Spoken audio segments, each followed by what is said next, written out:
नमस्कार दोस्तों।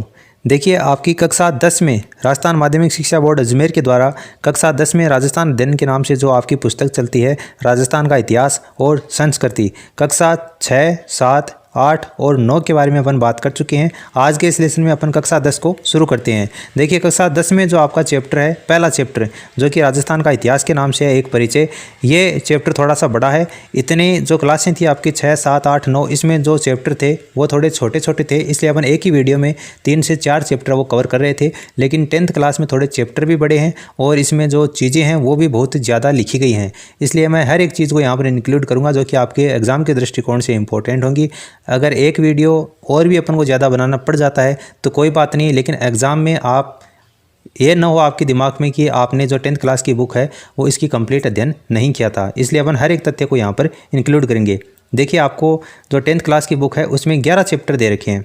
Total 11 chapter हैं यहाँ पर, जिसमें पहला चैप्टर है राजस्थान का इतिहास और एक परिचय। ये टोटल 28 पेज का है। 1 लाइनर क्वेश्चन आंसर के माध्यम से अपन इस वीडियो में बात करेंगे। भले ही चाहे 10 चैप्टर के लिए अपन को 10 वीडियो बनाने पड़ जाएं, लेकिन हर एक तथ्य आपको रिमाइंड करवाऊंगा जो कि आपको एग्जाम में पूछा जा सकता है। देखिए, पहला चैप्टर है राजस्थान का इतिहास, एक परिचय। राजस्थान के भूभाग के लिए सबसे पहले राजपूताना शब्द का प्रयोग किसने किया था? तो जॉर्ज थॉमस के द्वारा किया गया था 1800 ईस्वी में। यह मौखिक रूप से किया गया था जॉर्ज थॉमस के द्वारा। इसके अलावा लिखित रूप में सबसे पहले विलियम फ्रैंकलिन की पुस्तक आई थी, the military memorials of George Thomas. वो आपके 1805 में आई थी। उसमें सबसे पहले लिखित रूप में प्रयोग किया गया था, लेकिन मौखिक रूप में सबसे पहले राजपूताना शब्द का प्रयोग जॉर्ज थॉमस ने 1800 ईस्वी में किया था। कर्नल जेम्स टोड, इनकी पुस्तक आई थी 1829 में, the annuls and antiquities of Rajasthan. इसका जो दूसरा पार्ट आया था वो the central and western Rajput state of India के नाम से आया था। इसमें राजस्थान और राजस्थान शब्द का प्रयोग किसने किया था? कर्नल जेम्स टोड के द्वारा किया गया है। राजस्थान का नामकरण कब पूरा हुआ था? यानी कि राजस्थान जो शब्द है उसको संवैधानिक रूप से मान्यता कब मिली थी? तो देखिए, 30 मार्च ये आपका 1949 को राजस्थान का एकीकरण का जो तीसरा चरण है उसमें जो चौथा चरण है उसमें आपका राजस्थान का जो एकीकरण है वो लगभग पूरा मान लिया गया था, क्योंकि आपका जैसलमेर है, जोधपुर है, जयपुर है, बीकानेर है, ये जो बड़ी रियासतें थी वो लगभग इसमें सम्मिलित हो गई थी, इसलिए बाद में इसका एकीकरण है वो लगभग पूरा मान लिया गया था। और 30 मार्च को राजस्थान स्थापना दिवस भी अपन मनाते हैं। ऋग्वेद में जोधपुर संभाग के मरुस्थल के लिए किन शब्दों का प्रयोग हुआ है?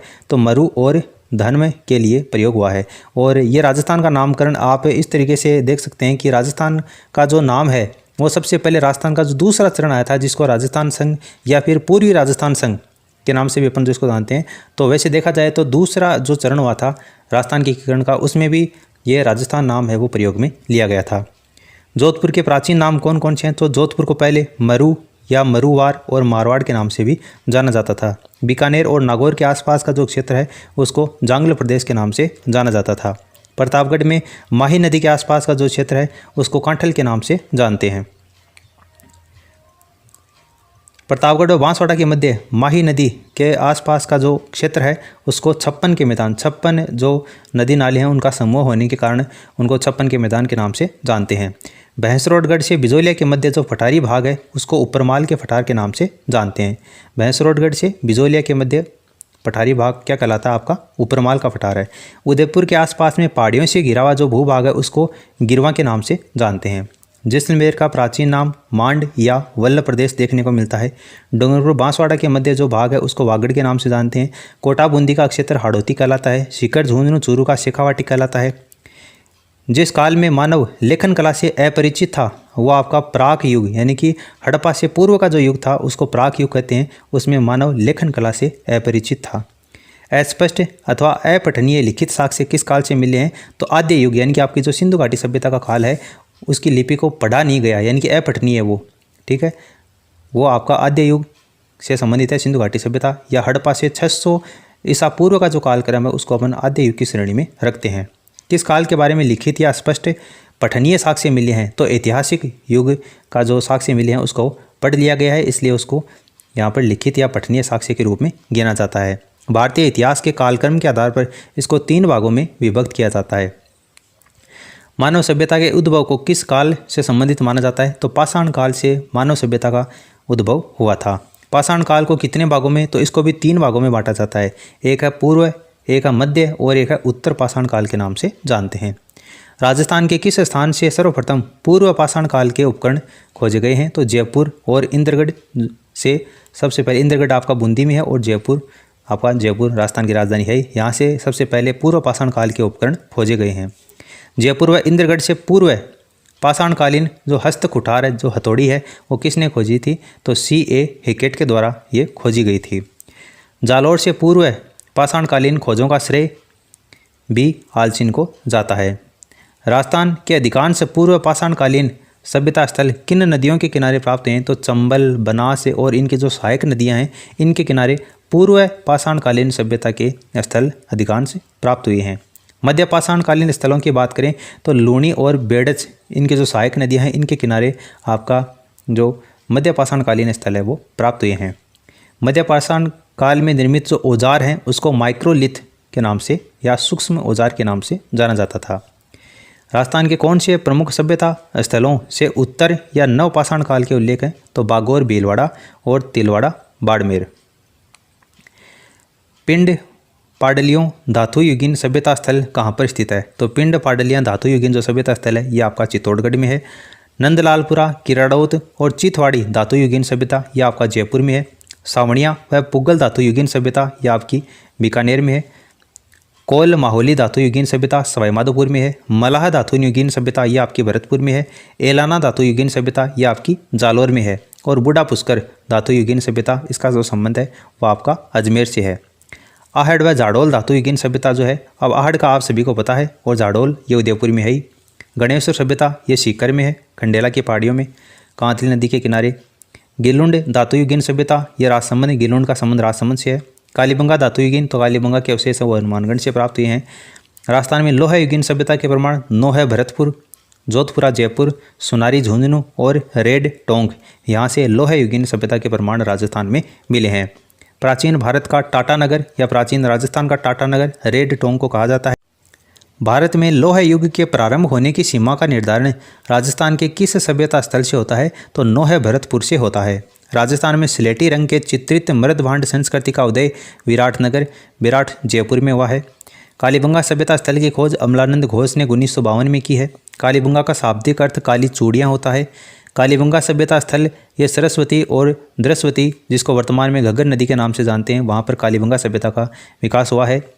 उत्खनन में कालीबंगा सभ्यता के कितने स्तर प्राप्त हुए हैं? तो 5 स्तर प्राप्त हुए हैं। स्तर के आधार पर कालीबंगा सभ्यता स्थल को कितने भागों में बांटा गया है? तो 2 भागों में बांटा गया है। प्राग हड़प्पा सभ्यता और हड़प्पा सभ्यता, यानी कि हड़प्पा पूर्वकालीन सभ्यता और हड़प्पा के समकालीन जो सभ्यता है वो 5 स्तरों को 2 भागों में बांटा गया है। दोहरे जूते हुए खेतों के प्रमाण कालीबंगा से मिले हैं।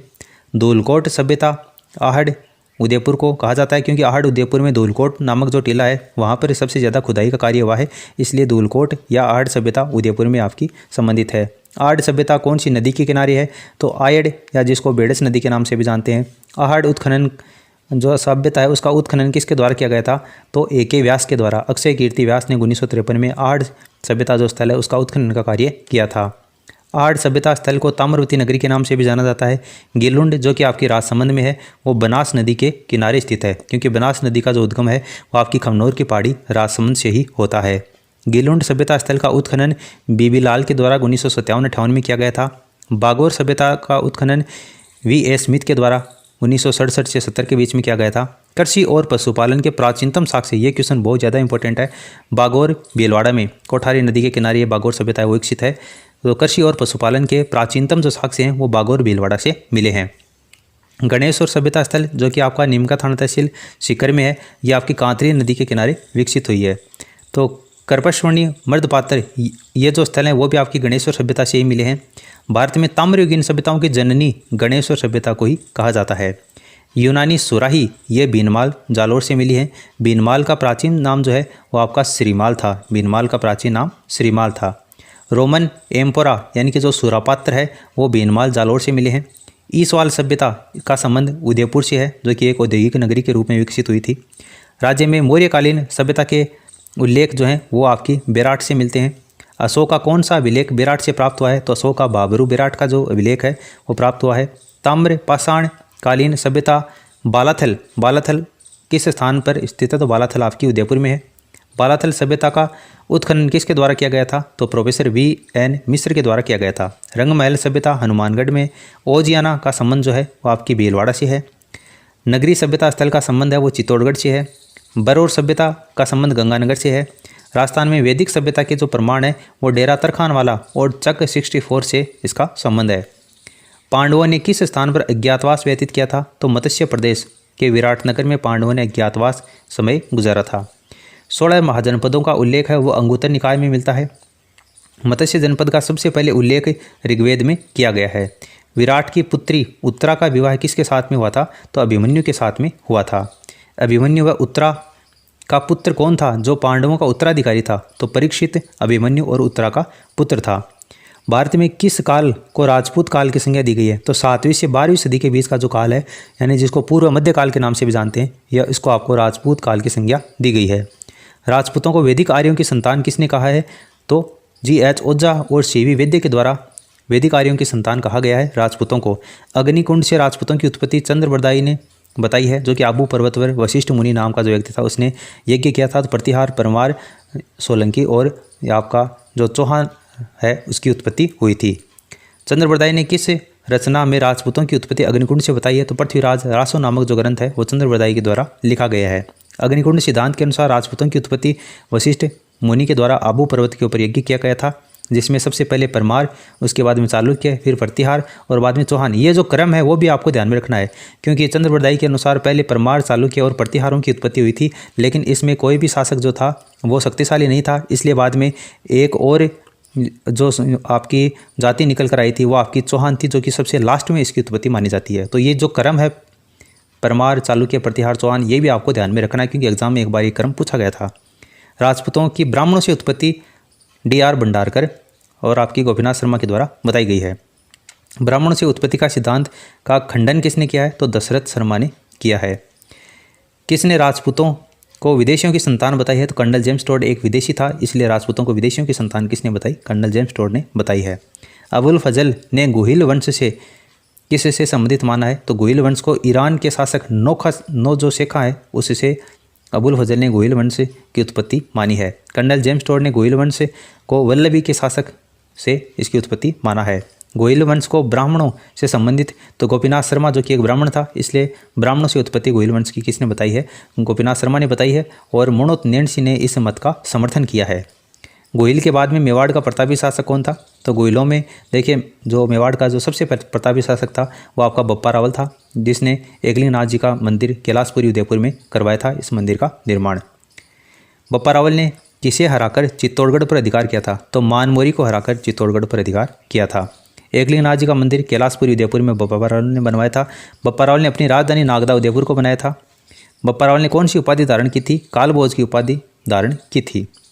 इतिहासकार C.V. वैद्य बप्पा रावल की तुलना किससे करते हैं? तो यूरोप के चार्ल्स मार्टेल से इसकी तुलना करते हैं। बुताला का युद्ध जेतर सिंह और इल्तुतमिश के बीच में 1227 में हुआ था।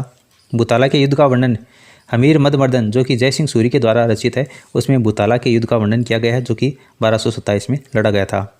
हमीर मदमर्दन में हमीर किसे कहा गया है? तो इल्तुतमिश को हमीर कहा गया है। ये हमीर आपका रणथंभौर वाला हमीर नहीं है, 1301 में हुआ था वो युद्ध।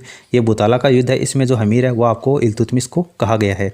पद्मावत किसकी रचना है? तो मलिक मोहम्मद जायसी की रचना है, 1540 के समथिंग ये लिखी गई है। गोरावा बादल किसके सेनापति थे? तो रावल रतन सिंह के सेनापति थे। अमीर खुसरो ने किस ग्रंथ में खिलजी के चित्तौड़ आक्रमण का उल्लेख किया है? तो अमीर खुसरो का ग्रंथ है खजाइन उल फुतूह है, उसमें आपका जो चित्तौड़गढ़ का आक्रमण हुआ था अलाउद्दीन खिलजी का, उसका वर्णन किया है। गोहिल वंश की रावल शाखा का अंतिम शासक कौन था? तो रतन सिंह था। रावल शाखा का अंतिम शासक रतन सिंह था, उसके बाद में राणा शाखा ने प्रवेश कर लिया था। सिसोदा ठिकाने के जागीरदार हमीर ने चित्तौड़ कब जीता था? 1326 में जीता था।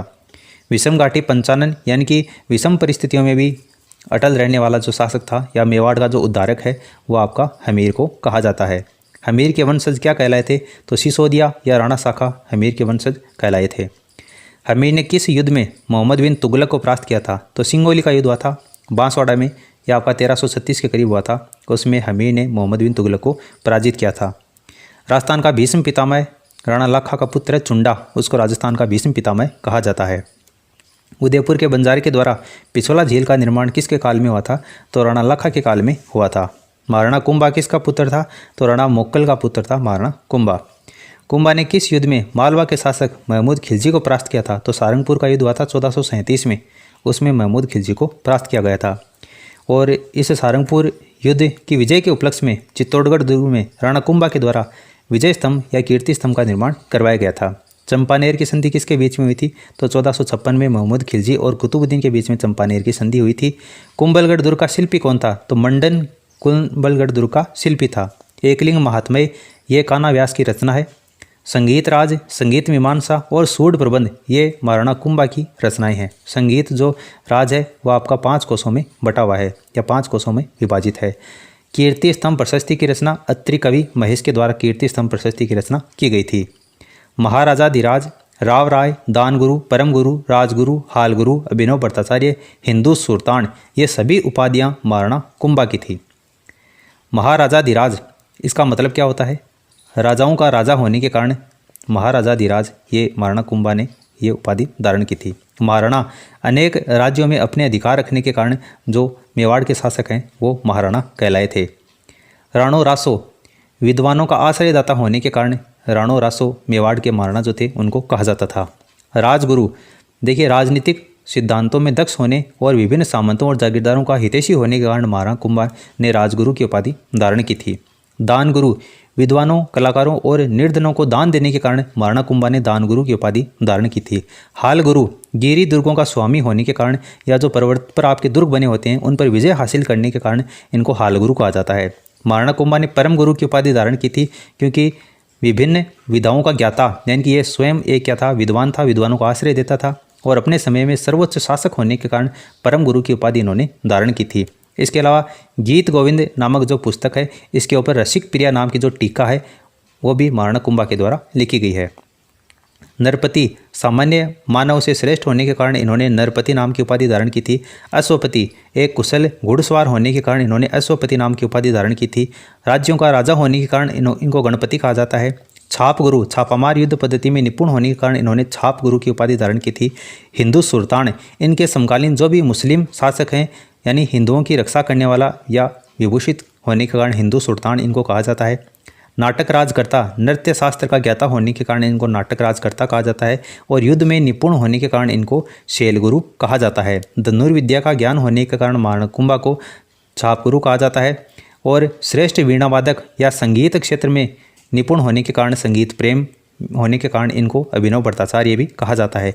जनता का हितैषी होने के कारण इनको प्रजापालक नाम से भी कहा जाता है। तो लगभग 100 से भी ज़्यादा जो उपाधियाँ हैं वो महाराणा कुंभा की थी, लेकिन जो इम्पोर्टेंट हैं और आपकी एग्जाम में पूछी जा सकती हैं जो कि आपकी राजस्थान माध्यमिक शिक्षा बोर्ड की 10वीं क्लास में दे रखे हैं, उन सभी उपाधियों के बारे में अपन यहाँ पर बात कर चुके हैं। तो ये सारी उपाधियाँ इंपॉर्टेंट हैं, आपको एग्जाम में पूछी जा सकती हैं। देखिए राणा कुंभा की हत्या किसके द्वारा की गई थी? तो राणा उद्दा के द्वारा की गई थी जो कि मेवाड़ का पितरंता शासक भी कहलाता है। 1468 में महाराणा कुंभा की हत्या इनके पुत्र उद्दा के द्वारा की गई थी। इतिहास में राणा संगा किस उपनाम से जाना जाता है? तो हिंदुपत के नाम से जाना जाता है। खातौली का युद्ध यह राणा सांगा और इब्राहिम लोदी के बीच में ये 1517 में हुआ था। किस युद्ध में सांगा की सेना ने बाबर की सेना को परास्त किया था? तो बयाना का युद्ध हुआ था फरवरी 1527 में। उसके बाद में 17 मार्च 1527 को जो खानवा का युद्ध हुआ था उसमें 17 मार्च 1527 को खानवा का युद्ध उसमें बाबर ने राणा सांगा को परास्त कर दिया था। लेकिन बयाना युद्ध जो हुआ था वो आपका राणा सांगा और बाबर के बीच में हुआ था जिसमें बाबर की सेना को परास्त किया था राणा सांगा ने। तो इस क्वेश्चन ये जो आपका हुआ था खानवा का युद्ध इसमें तो सांगा जो है वो पराजित हुआ था, लेकिन इसमें सांगा विजयी हुआ था बयाना के युद्ध में, इसलिए ये क्वेश्चन आपको एग्जाम में पूछा जा सकता है बयाना युद्ध का। खानवा के युद्ध में कौन सी पद्धति बाबर की विजय का कारण बनी थी? तो तुलुगमा जो युद्ध पद्धति थी वो बाबर की विजय का कारण बनी थी और जो तोपखाने का प्रयोग किया गया था मुख्य रूप से तो वही था जिसके कारण खानवा के युद्ध में बाबर की विजय हुई थी। राणा सांगा को विष देने के कारण किस स्थान पर राणा सांगा की मृत्यु हुई थी? तो बसवा गांव दौसा में 30 जनवरी 1528 को राणा सांगा की मृत्यु हुई थी। और इस बार रीट 2022 में आपकी जो प्री रीट की एग्जाम हुई है उसमें राणा सांगा की मृत्यु की डेट पूछी गई थी 30 जनवरी 1528 को। तो ये जो आपको सारी डेट दे रखे हैं ये आप ध्यान में रखना, एग्जाम में यहाँ से क्वेश्चन पूछा जा सकता है। राणा सांगा का समाधि कहाँ पर बनी है? तो मांडलगढ़ भीलवाड़ा में राणा सांगा की समाधि बनी हुई है। पन्ना ने अपने किस पुत्र के बलिदान से उदय सिंह के प्राण बचाए थे? तो चंदन की बलि देकर उदय सिंह की रक्षा की थी। उदय सिंह का राज्याभिषेक किसके संयोग से हुआ था? तो मालदेव के संयोग से। मालदेव जो था वो आपका जोधपुर का शासक था। किस युद्ध में उदय सिंह ने बनवीर को मारकर अपनी पैतृक सत्ता प्राप्त की थी? तो मावली का युद्ध हुआ था 1540 में, उसमें यह कार्य किया गया था। उदय सिंह ने कब उदयपुर को बसाकर अपनी राजधानी बनाया था? तो 1459 में तो राव जोधा ने जोधपुर को बसाया था और उसके 100 साल बाद में 1559 में महाराणा उदय सिंह ने उदयपुर की बसाया था और उदयपुर को अपनी राजधानी बनाया था। अकबर ने जयमल फतह की वीरता से प्रसन्न होकर उनकी जो मूर्तियां हैं वो आगरा के किले के प्रवेश द्वार के ऊपर लगवाई थी। उदय सिंह ने अपना उत्तराधिकारी किसे बनाया था? जगमाल को बनाया था। हल्दीघाटी युद्ध है जो है वह आपका खमनोर के निकट हुआ था। प्रताप की सेना के हरावल भाग का नेतृत्व हकीम का सूर के द्वारा किया गया था। मुगल सेना के हरावल भाग का नेतृत्व जगन्नाथ कछावा के द्वारा किया गया था। प्रताप के जीवन पर संकट देखकर राजचिन्ह या उनका जो राजकीय मुकुट है वो किसने धारण किया था? तो जाला बिद्दा ने धारण किया था। देखिए, राणा सांगा का जो मुकुट है वो जाला अज्जा ने धारण किया था, जबकि महाराणा प्रताप का जो मुकुट है वो जाला बिद्दा ने धारण किया था। दोनों ही जाला हैं, इसको आप ध्यान में रखना। हल्दीघाटी के युद्ध में अबुल फजल ने किस नाम से संबोधित किया है? तो ये खमनोर के युद्ध के नाम से अबुल फजल ने हल्दीघाटी के युद्ध को संबोधित किया है। इसके अलावा बदायूनी ने हल्दीघाटी के युद्ध को गोगुंदा का युद्ध कहा है।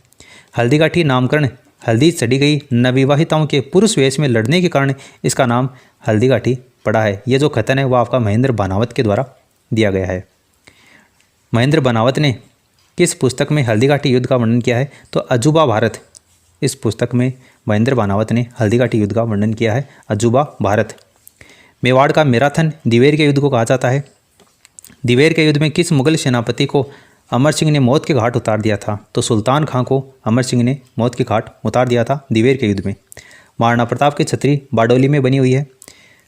मुगल मेवाड़ संधि हुई थी जनवरी 1615 में, किसके काल में हुई थी? अमर सिंह के काल में हुई थी। किस राजकुमारी के विवाह के उपरांत राज सिंह और औरंगजेब के मध्य विवाद शुरू हो गया था? तो किशनगढ़ की राजकुमारी थी जिसका नाम था चारुमती, उसको लेकर राज सिंह और औरंगजेब के मध्य विवाद शुरू हो गया था। किसके काल में चित्तौड़गढ़ दुर्ग के कंगूरे व बुर्ज को मुगल सेना ने ढहा दिया था? तो राज सिंह इसका करेक्ट आंसर होगा। संसार का सबसे बड़ा शिलालेख राज प्रशस्ति किस झील के किनारे है? तो राजसमंद झील के किनारे है। किस नदी के पानी को रोककर राजसमंद झील का निर्माण किया गया था? तो गोमती नदी के पानी को रोककर राजसमंद झील का निर्माण किया गया था। राठौड़ों को सूर्यवंशी ब्राह्मण बल्लभराय की संतान किसने बताया है? तो दयालदास ने बताया है। राठौड़ों को मारवाड़ के राठौड़ों को कन्नौज से आने वाली शाखा किसने बताया? तो मोणोत नैणसी ने मारवाड़ के राठौड़ों की जो उत्पत्ति है वो कन्नौज के जयचंद गढ़वाल से उसकी उत्पत्ति बताई है। राठौड़ों का आदि पुरुष या मूल पुरुष रावसिहा को कहा जाता है। मंडोर को राठौड़ों की राजधानी किसने बनाया था? तो राव चुंडा ने मंडोर को राठौड़ों की राजधानी बनाया था। चांद बावड़ी का निर्माण करवाने वाली चांद कंवर किसकी पुत्री थी? तो राव चुंडा की पुत्री थी। रणमल की किस प्रेमिका की सहायता से सामंतों ने उसकी हत्या कर दी थी? तो रणमल की प्रेमिका थी जिसका नाम था भारमली। राव जोधा ने अपनी पुत्री का विवाह मेवाड़ के किस राजकुमार से किया था? तो रणकुंभा का पुत्र था रायमल, उसके साथ में राव जोधा ने अपनी पुत्री का विवाह किया था। राव जोधा ने जोधपुर नगर कब बसाया था? तो 12/5/1459 को जोधपुर नगर की स्थापना की थी राव जोधा ने। राव जोधा द्वारा निर्मित मेहरानगढ़ दुर्ग किस पहाड़ी पर? तो चिड़ियाटूक पहाड़ी के ऊपर मेहरानगढ़ दुर्ग बना हुआ है जोधपुर में। राव जोधा को जोधपुर का पहला प्रतापी शासक किसने कहा है? डॉक्टर गौरी शंकर हीराचंद ओझा के द्वारा कहा गया है। जैसलमेर के राव लूणकरण की पुत्री उमादे के इतिहास में किस नाम से प्रसिद्ध हुई थी? तो रूठी रानी के नाम से उमादे प्रसिद्ध हुई है, जो कि जैसलमेर के राव लूणकरण की पुत्री थी। जेता व कुंपा किसके सेनापति थे? तो मालदेव राठौड़ के ये सेनापति थे। किस युद्ध में शेरशाह की ने धूर्तता से मालदेव और उसके सेनापतियों के मध्य अविश्वास उत्पन्न किया था? यानी कि छल व कपट के सारे शेरशाह सूरी ने मालदेव और उसके जो सेनापति थे जेता और कुंपा उसके बीच में अविश्वास उत्पन्न किया था। तो गिरी सुमेल का युद्ध था वो 1544 में हुआ था। उस युद्ध में एक कार्य किया गया था। रावचंद्र सेन को अपने किन दो बड़े भाइयों के विरोध का सामना करना पड़ा था? तो राम व उदय सिंह। रावचंद्र सेन किसका पुत्र था? तो मालदेव राठौड़ का पुत्र था रावचंद्र सेन, जिसको मारवाड़ का प्रताप कहा जाता है, राजस्थान का भुला बिसरा राजा कहा जाता है रावचंद्र सेन को। रावचंद्र सेन का साथ किन लोगों ने दिया था? तो रावल सुखराज सुजा व देवीदास के द्वारा रावचंद्र सेन का साथ दिया गया था। किसने चंद्रसेन की तुलना महाराणा प्रताप से की है? तो विश्वेश्वर नाथ रेव के द्वारा चंद्रसेन की तुलना महाराणा प्रताप से की गई है। मोटा राजा उदय सिंह किसका भाई था? तो चंद्रसेन राठौड़ का भाई था मोटा राजा उदय सिंह, जिन्होंने मुगलों की अधीनता स्वीकार कर ली थी। मोटा राजा उदय सिंह ने अपनी पुत्री जोधाबाई या जगत गोसाई का विवाह किससे किया था? तो देखिए जहांगीर के साथ में किया था। देखिए यहाँ पर ये मिसप्रिंट है, ये 1587 में ये विवाह हुआ था। जहांगीर व जोधाबाई की संतान कौन थी? तो खुर्रम थी, जिसको बाद में शाहजहां के नाम से जाना गया था। महाराजा जसवंत सिंह को जोधपुर का शासक नियुक्त करके बादशाह ने किसे उसका मंत्री बनाया था? तो आसोप राज सिंह कुंपावत को बनाया था। आसोप के ठाकुर थे राज सिंह कुंपावत। किसने विश्वासघात के कारण धर्मत में उत्तराधिकार के युद्ध में दारा की पराजय हुई थी? तो कासिम खां के द्वारा ये कार्य किया गया था। कासिम खां के विश्वासघात के कारण धर्मत के युद्ध उत्तराधिकार युद्ध में दारा की पराजय हुई थी। धर्मत के युद्ध में पराजय के बाद में किस रानी ने किले के द्वार खोलने से मना कर दिया था? तो ये उदयपुरी रानी थी, जिसने किले के द्वार खोलने से मना कर दिया था। उदयपुरी रानी ने किले के द्वारा जसवंत सिंह के लिए किले के दरवाज़ा न खोलने की कथा को किसने मान्यता दी है? तो श्यामल दास, जो कि वीर विनोद ग्रंथ के रचयिता हैं श्यामल दास, उन्होंने इसके बारे में कहा है। मारवाड़रा प्रगनारी विगत ये मूणोत नैणसी की रचना है। सूरत सिंह, नरहरि दास, नवीन कवि, बनारसी दास ये जसवंत सिंह के दरबार में कवि थे। राव बीकानेर की स्थापना 1488 में। देखिए बीकानेर अगर शहर पूछा जाए तब तो इसकी स्थापना 1488 में हुई थी, लेकिन अगर बीकानेर राज्य की स्थापना पूछे तो 1465 में हुई थी। ये भी आप थोड़ा सा ध्यान रखना। जांगल प्रदेश कब जीता था? 1465 में जीता था। तो जांगल प्रदेश, जिसके बाद बीकानेर राज्य के नाम से जाना जाने लगा था, तो बीकानेर राज्य की स्थापना 1465 में हुई थी। और बीकानेर पूछे या फिर बीकानेर शहर की स्थापना पूछे तब आपको 1488 करना है। ये दोनों ही क्वेश्चन आपको एग्जाम में पूछे जा चुके हैं। बिट्टू सुजा का ग्रंथ है राव जेतशिरो छंद, उसमें कलयुग का कर्ण किसे कहा गया है? तो राव लोणकर्ण को कलयुग का कर्ण कहा गया है, जबकि राजपूताने का कर्ण राय सिंह को कहा गया है। किस ग्रंथ में राव लोणकर्ण की तुलना या दानवीर कर्ण से की गई? या फिर यूँ कहें कि राव लोणकर्ण की दानशीलता का जो वर्णन है वो जय सोम का ग्रंथ है करमचंद्र वंशो कीर्ति नकम्यम। ये जो ग्रंथ है वो जय सोम के द्वारा लिखा गया है, जिसमें लोणकर्ण की दानशीलता का वर्णन किया गया है। नगराज किसका सेनापति था? तो ये राव जेत सिंह का सेनापति था। इसी नगराज को शेरशाह सूरी के पास में राव जेत सिंह ने मालदेव के विरुद्ध में सैनिक सहायता करने के लिए भेजा भी था। किस युद्ध में मालदेव के विरुद्ध युद्ध में जेत सिंह मारा गया था? तो पाहेबा साहेबा का युद्ध हुआ था 1541 में, उसमें मालदेव के विरुद्ध में राव जेत सिंह मारा गया था। अकबर की अधीनता स्वीकार करने वाला पहला राठौड़ शासक कौन था? तो ये कल्याणमल था। ये तो अधीनता स्वीकार की ही थी। इसके साथ में ये अपने दोनों छोरे जो कि राय सिंह और जो आपका पृथ्वीराज राठौड़ है, उन दोनों को भी ये नागौर दरबार में जो कि 1570 में आयोजित हुआ था, तीनों ने मिलकर अकबर की अधीनता स्वीकार की थी। वेली किशन रुक्मणी ये जो ग्रंथ है इसके लेखक कौन है? पृथ्वीराज राठौड़ है। ये गागरोन में बैठकर ये ग्रंथ की रचना की थी। किस राठौड़ शासक को अकबर ने महाराजाधिराज की उपाधि दी थी? तो राव राय सिंह को ये उपाधि दी थी। मुंशी देवी प्रसाद ने राजपूताने का कर्ण किसे कहा है? तो बीकानेर के शासक राय सिंह को कहा है मुंशी देवी प्रसाद ने। जो मतेरे की राड़ हुई थी वो 1644 में हुई थी। देखिए गिरी सुमेल का युद्ध हुआ था वो आपका 1544 में हुआ था, और उसके 100 साल बाद में 1644 में मतेरे की राड़ हुई थी। तो ये थोड़ा सा याद रखने का तरीका है जो आपको एग्जाम में बहुत बेनिफिट होगा इससे। जाखड़िया गाँव में हुआ था ये। किस किस के मध्य हुआ था? तो बीकानेर का तो करण सिंह था और नागौर का अमर सिंह राठौड़ था, उसके बीच में ये मतेरे की राड़ नाम से युद्ध हुआ था। सुक्त सप्तति किसकी रचना है? तो सुक्त सप्तति ये चिंतामणि भट्ट की रचना है। चिंतामणि भट्ट जिसे जांगलेदर बादशाह करण सिंह के द्वारा कहा गया था। करण सिंह ने किस ग्रंथ की रचना की है? तो साहित्य कल्पद्रुम जो ग्रंथ है उसकी रचना करण सिंह ने की है। करण सिंह के दरबारी विद्वान गंगानंद मैथिली ने कौन से ग्रंथों की रचना की है? तो कर्णभूषण और काव्य डाकिनी ग्रंथों की रचना की है गंगानंद मैथिली के द्वारा। चौहानों को ब्राह्मण वंश किसने माना है? तो डॉक्टर दशरथ शर्मा ने। यह खुद एक शर्मा था, ब्राह्मण था, इसलिए चौहानों की जो उत्पत्ति है वो ब्राह्मणों से बताई है। सूर्यवंशी किसने कहा है? तो देखिए हीराचंद ओझा के द्वारा चौहानों को सूर्यवंशी या क्षत्रिय, जो ओझा के द्वारा क्षत्रिय कहा गया या फिर चौहानों को सूर्यवंशी कहा गया है। चौहानों का आदि पुरुष यानी कि मूल पुरुष यानी संस्थापक कौन था? तो वासुदेव चौहान था। बिजोलिया शिलालेख के अनुसार सांबर झील का प्रवर्तक या सांबर झील का निर्माण वासुदेव चौहान के द्वारा किया गया था। किस चौहान शासक को पृथ्वीराज विजय नामक ग्रंथ में वेरीघट की उपाधि से सम्मानित किया है? तो देखिए इसका राइट आंसर होगा आपका गोविंदराज तृतीय को वेरीघट की उपाधि से सम्मानित किया गया है। अजय मेरू नगर जिसको वर्तमान में अजमेर के नाम से जानते हैं, ये चौहान शासक अजय राज चौहान के द्वारा 1113 में इसकी स्थापना की गई थी और अजमेर को राजधानी बनाया गया था। अजय राज द्वारा चलाए गए चांदी और तांबे के सिक्के अजय प्रिय द्रंब नाम से कहलाए। अजय राज के सिक्कों पर उनकी कौन सी रानी के नाम का उल्लेख मिलता है? तो सोमलवती नाम से ये सिक्के चलाए थे। अजमेर में आना सागर झील और पुष्कर में वराह मंदिर का निर्माण भी अर्णोराज चौहान के द्वारा किया गया था। धर्मघोष और देवघोष ये जो विद्वान थे वो अर्णोराज चौहान के दरबार में थे। दिल्ली पर अधिकार करने वाला पहला चौहान शासक कौन था? तो विग्रहराज चतुर्थ था, या इसको बिसलदेव के नाम से भी जाना जाता है। इन्होंने संस्कृत भाषा में हरिकेली नाटक की रचना की है और विग्रहराज चतुर्थ या बिसलदेव ने बिसलपुर झील का निर्माण भी करवाया है। किसका काल सपादलक्ष का स्वर्ण काल कहलाता है? तो विग्रहराज चतुर्थ का काल है वो सपादलक्ष का स्वर्ण काल कहलाता है। आलाउद्दल के वीर सेनापति थे। पृथ्वीराज चौहान तृतीय के ये सेनापति थे। पृथ्वीराज विजय किसकी रचना है? तो जयानक की रचना है। तराइन का पहला युद्ध कब हुआ था? 1191 में हुआ था। मोहम्मद गौरी ने किसको हराया था? पृथ्वीराज चौहान तृतीय को हराया था। तराइन का दूसरा युद्ध 1152 में हुआ था। इसमें मोहम्मद गौरी की विजय हुई थी। संयोगिता व पृथ्वीराज चौहान की प्रेम कथा किसने कपोल कल्पना कहा है? यानी कि एक मनगढ़ंत कहानी कहा है संयोगिता और पृथ्वीराज। संयोगिता कौन थी? जयचंद गढ़वाल की ये पुत्री थी संयोगिता, और पृथ्वीराज चौहान जब इसको भगाकर लेकर आया था, यानी कि गंधर्व विवाह किया था। तो ये जो घटना है, ये कहानी है, इसको कपोल कल्पना किसने कहा है? तो गौरी शंकर हीराचंद ओझा के द्वारा ये कार्य किया गया है।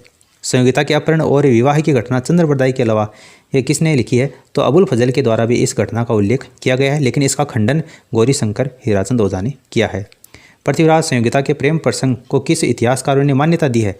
तो गोपीनाथ शर्मा, सीवी वैद्य और दशरथ शर्मा के द्वारा इसको मान्यता प्रदान की गई है, यानी कि इन्होंने कहा कि ऐसा कुछ हुआ था।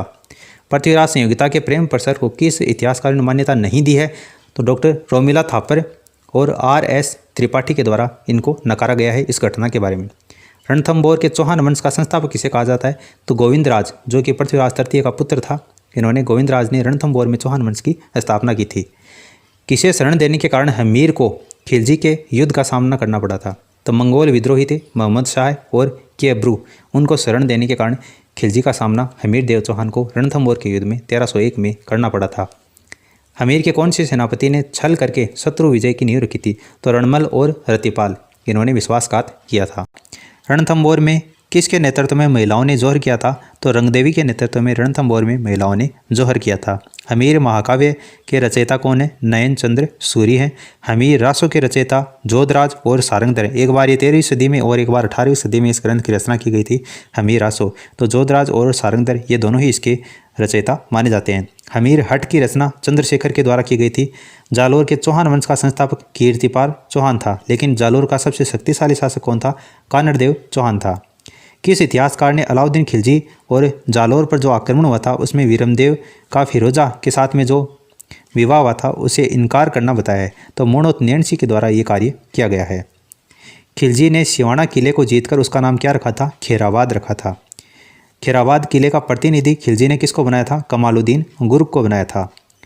किसके विश्वासघात के कारण खिलजी ने कानड़देव को परास्त किया था? तो दैया सरकार बीका, जो दैया बीका था उसके द्वारा ये कार्य किया गया था। खिलजी ने जालोर दुर्ग जीतकर उसका नाम जलालाबाद रखा था। कछावा शासक स्वयं को किसका वंश मानते थे? तो देखिए ये आपका चौहान वंश पूरा हो चुका है। अब अपन बात करते हैं आपके कछावा वंश की। तो कछावा राजवंश स्वयं को किसका वंशज मानते थे? तो राम के ज्येष्ठ पुत्र कुश का वंशज मानते थे। कछावा जो वंश है उसकी प्रारंभिक राजधानी कौन सी थी? आपकी दौसा थी। मुगलों की अधीनता स्वीकार करने वाला पहला राजपूत शासक कौन था? बारमल था। बारमल ने सांबर में अपनी किस पुत्री का विवाह अकबर से 1562 में किया था? तो हरकाबाई, जिसको मरियम उजमानी के नाम से भी जाना जाता है। देखिए मरियम उजमानी कौन होती है? जो भी मुगलों की रानी थी, पहला पुत्र जिस भी रानी से प्राप्त होता है उसको मरियम उजमानी के नाम से जाना जाता है। तो ये हरकाबाई थी जो कि अकबर की पत्नी के रूप में थी, जिससे वो सबसे पहले पुत्र की प्राप्ति हुई थी, इसलिए मरियम उजमानी हरकाबाई को ही कहा जाता है। कौन सा मुगल सम्राट हरकाबाई का पुत्र था? तो जहांगीर था। किस वर्ष बारमल ने अपने पुत्र भगवनदास व पौत्र मानसिंह सहित सपरिवार अकबर की अधीनता स्वीकार की थी? तो 1562 में सांबर में की थी। भगवानदास ने अपनी पुत्री मानबाई का विवाह किसके साथ में किया था? तो जहांगीर के साथ में किया था। मानबाई व जहांगीर का पुत्र कौन था? खुसरो था। अकबर ने किस कछावा शासक को फरजंद यानी कि बेटे जैसा ये उपाधि प्रदान की थी? तो मानसिंह प्रथम को अकबर ने फरजंद की उपाधि प्रदान की थी। मुरारीदान व जगन्नाथ किसके दरबार में थे? तो ये मानसिंह प्रथम के दरबार में थे। मानसिंह की मृत्यु इलिजपुर में 1614 में मानसिंह की मृत्यु हुई थी। पुरंदर की संधि 1665 में मिर्जा राजा जयसिंह और शिवाजी के बीच में हुई थी। कवि बिहारी किसके दरबार में थे? मिर्जा राजा जयसिंह के दरबार में थे। जयसिंह द्वितीय को किसने सवाई की उपाधि प्रदान की थी? तो जयसिंह द्वितीय को सवाई की उपाधि औरंगजेब के द्वारा दी गई थी। आमेर का नाम मोमिनाबाद किसने रखा था? तो बहादुर शाह के द्वारा या मुअज्जम के द्वारा, जो कि बाद में बहादुर शाह नाम से शासक बना था, इसने रखा था। सवाई जयसिंह के द्वारा बनवाई गई नक्षत्रों की शुद्ध सारणी का नाम जिज मोहम्मद शाही है। जयसिंह ने किस ज्योतिष ग्रंथ की रचना की है? तो जयसिंह कारिका नाम से ग्रंथ की रचना की है। जयसिंह के द्वारा बनवाई गई सबसे बड़ी वेधशाला, तो ये आपकी जंतर मंतर जयपुर वाली है। अश्वमेध यज्ञ करवाने वाला अंतिम हिंदू शासक कौन था? तो सवाई जयसिंह अश्वमेध यज्ञ संपादित करवाने वाले अंतिम शासक था। सती प्रथा पर रोकथाम और विधवा विवाह को मान्यता देने हेतु नियम बनाने वाला पहला राजपूत शासक कौन था? सवाई जयसिंह था। नाहरगढ़ किले व जयबाण तोप का निर्माण सवाई जयसिंह के द्वारा किया गया है। राजस्थान का कौन सा राजवंश स्वयं को श्री कृष्ण का वंशज मानता है? तो जैसलमेर का जो भाटी राजवंश है वो स्वयं को भगवान श्री कृष्ण के वंशज मानते हैं।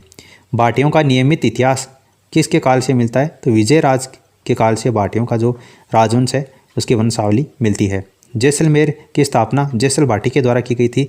कौन सा किला है जो कि 2.5 शाखों के लिए जाना जाता है? तो जैसलमेर का किला है, जिसको सोनार के किले के नाम से भी जानते हैं, ये अपने 2.5 शाखों के लिए इतिहास में जाना जाता है। जैसलमेर का पहला शाखा जो है वो किसके काल में हुआ था? तो जैसलमेर का शासक उस समय मूलराज था और अलाउद्दीन खिलजी का आक्रमण हुआ था जब जैसलमेर का पहला शाखा हुआ था। जब जैसलमेर में दूसरा शाखा हुआ था उस समय जैसलमेर का जो शासक था वो रावल दुद्दा था और फिरोज शाह का आक्रमण हुआ था। जैसलमेर का जो तीसरा या यूं कहें कि जो अर्ध शाखा हुआ था, जिसमें केसरिया तो हुआ था लेकिन आपका जौहर नहीं हुआ था, तो उस समय जैसलमेर का जो शासक था वो लोणकरण था। 1550 ईस्वी में यह आक्रमण हुआ था और अमीर अली का आक्रमण हुआ था। नागौर दरबार में किस भाटी राजा ने अकबर की अधीनता स्वीकार कर ली और अपनी पुत्री का विवाह अकबर से किया था? तो जैसलमेर का शासक था हर राय भाटी। भाटी वंश का अंतिम शासक कौन था? जवाहर सिंह भाटी वंश का अंतिम शासक था। जाट शासकों की शुरुआत किससे होती है? तो गोकुल जाट से जाट शासकों की शुरुआत होती है। गोकुल जाट की हत्या के बाद उसके संघर्ष को किसने जारी रखा था? राजाराम जाट के द्वारा। भरतपुर में स्वतंत्र जाट साम्राज्य की शुरुआत चूड़ामन जाट के द्वारा की गई थी और जय सिंह ने ब्रजराज की उपाधि बदन सिंह को दी थी। पानीपत के युद्ध में उसके बाद में मराठों को शरण किसने दी थी? सूरजमल के द्वारा। वो जाट शासक कौन था जिसने पानीपत के युद्ध के बाद में मराठों को शरण दी थी? तो ये महाराजा सूरजमल थे। रूहेलों के खिलाफ हुए युद्ध में किस सेनापति ने सूरजमल की मृत्यु की पुष्टि कर विश्वास किया था? तो उसका नाम था नजीब खान।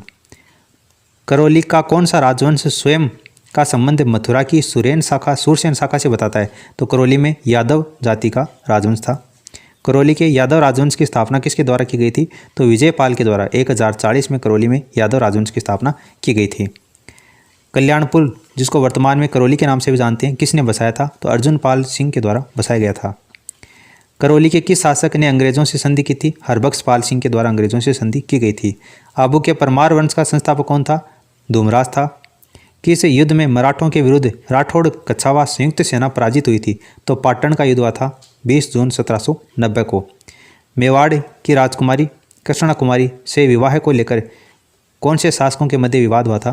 तो जोधपुर का मान सिंह राठौड़ था और जयपुर का जगत सिंह था, जिसके बीच में कृष्णा कुमारी विवाद हुआ था। कृष्णा कुमारी किसकी पुत्री थी? तो मेवाड़ के शासक भीम सिंह की पुत्री थी। जोधपुर में सत्ता संघर्ष किसके मध्य चला था? तो जोधपुर में सत्ता संघर्ष विजय सिंह और राम सिंह के बीच में चला था। तो देखिए दोस्तों, कक्षा 10 में आपका जो पहला चैप्टर है, जिसमें टोटल 28 पेज का ये चैप्टर आपका 272 क्वेश्चन बनते हैं, जो कि आपके एग्जाम के दृष्टिकोण से इंपॉर्टेंट है। तो सभी क्वेश्चन की अपन यहाँ पर बात कर चुके हैं। वीडियो अच्छा लगा तो इसे लाइक करके रिस्पॉन्स जरूर दें और अपने दोस्तों के साथ में इस वीडियो को शेयर जरूर कर देना, ताकि उनको भी अपनी स्टडी में बेनिफिट मिल सके। इस वीडियो में फिलहाल इतना ही। Thanks for listening and God bless you all.